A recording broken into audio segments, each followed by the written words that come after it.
Welcome back everybody, my name is Tucker, and in today's video we're going to be talking about the Sacramento Kings and the possibility that they have completely ruined their future as a team, or at least as currently constructed, or at the very least done a large amount of damage to it. And the reason primarily that we're going to be talking about this is because there's been a lot of news lately about potential extensions for Buddy Hield and Bogdanovic of the Sacramento Kings. But before we get into that, let's just kind of review the situation as a whole. So the Kings were one of the surprise teams in the Western Conference last year. They finished with a 39-43 record, and the playoffs looked like a legitimate possibility for them even later into the season, and they did that for a variety of reasons. But a lot of their success last year and moving forward was and will be based on their young talent, primarily Buddy Hield, De'Aaron Fox, Marvin Bagley, and Bogdanovic. And the fact that they have all of that talent is great, but it's also about to get very expensive, with both Hield and Bogdanovic being 2020 free agents,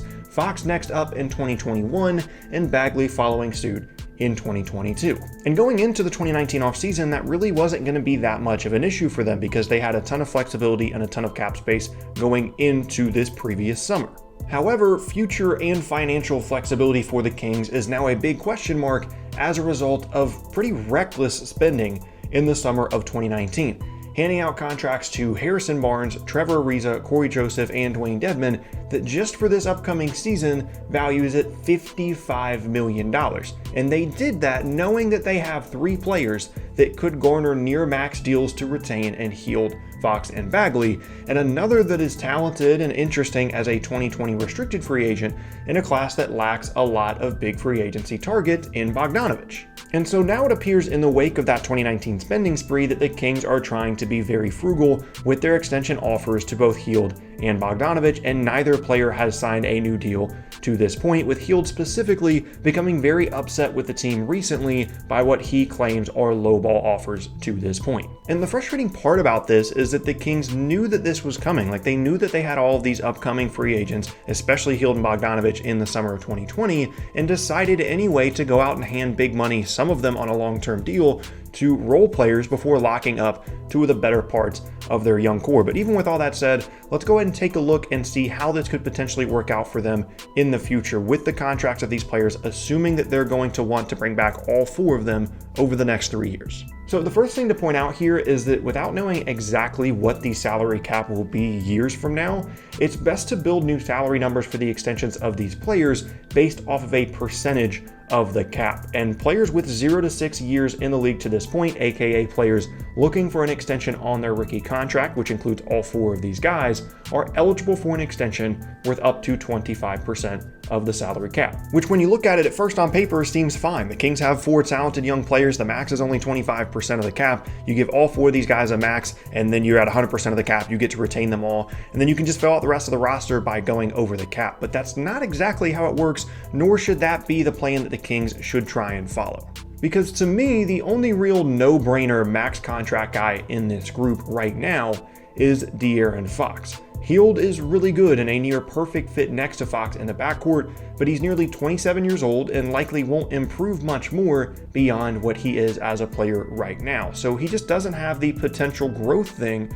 to boost his value, and right now the on-court value just isn't worth a max contract. And it's a similar story for Bogdanovic, who is 27, and although he is a very talented and productive player, hasn't shown to be quite on the same level as Hield on the court, as shown by how much the Kings reportedly offered him in an extension compared to Hield. The really interesting one, though, to me is Bagley, who is incredibly talented and will likely have a huge year this season, but it's so far in advance of his 2022 free agency that it's almost impossible to predict his value at that point in time.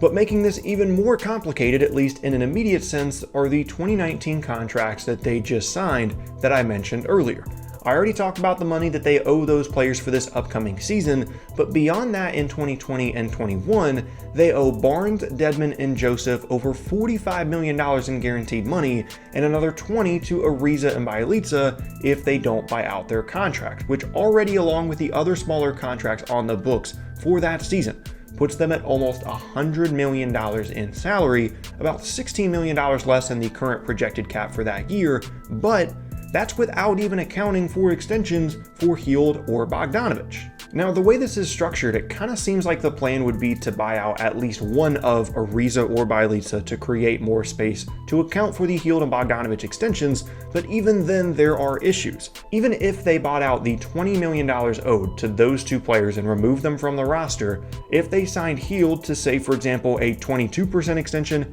and Bogdanovic a 14% extension, that would equal around $41 million in that year for those two players, which puts them over the salary cap for that season while actively making their team worse by buying out two important rotation players. And that theme continues when you account for Fox's extension the year after. They could buy out Corey Joseph's contract and create around $12 million in space, but with a likely 25% max extension in play for Fox, they're going to be well over the cap and approaching the luxury tax before even thinking about a Bagley extension the next year. So my point here is the Sacramento Kings messed up. They have one player of this sport in Bogdanovic that's going to be worth no less than 15% of the salary cap on his next extension, and three other players in Fox, Hield, and Bagley that are going to be worth between 20 to 25% of the salary cap on their next extension, and they just spent over 50% of the cap on role players before even re-signing any of those other four guys. And so realistically, if they bring back all four of these players on fair market value deals,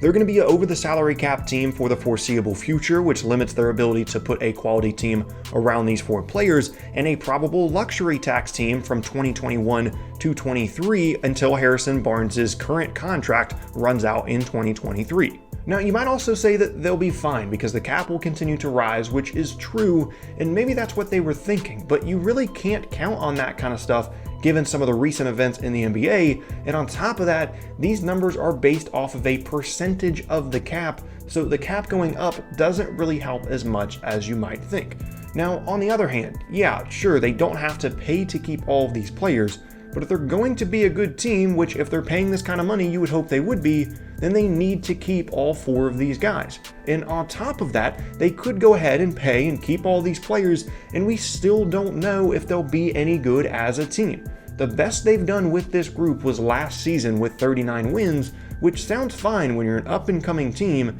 but not so much when you're paying the luxury tax. And sure, I get it, like you have to spend in order to be good in the NBA for a long period of time. If you draft good young players, you have to pay to retain them to be good for a long time. I get that, but that gets back to the root of the issue, and that is their 2019 spending spree that allocated so much money to role players rather than locking up their younger guys. And personally, I would much rather have that money to retain this group of four players rather than the four that they just spent all of that salary on this past summer. So basically, this is what I'm saying. The Sacramento Kings showed a complete lack of foresight when handing out these big 2019 free agency contracts. Even with the flexibility that some of the non-guaranteed money provides, they've put themselves in a position to potentially hinder themselves in a big way moving forward. Either they pay fair value to keep all four of these players over the next 3 years, but have to buy out rotation players to make the money work, thus worsening their team, and still be on pace to be a luxury tax team in 2 years regardless,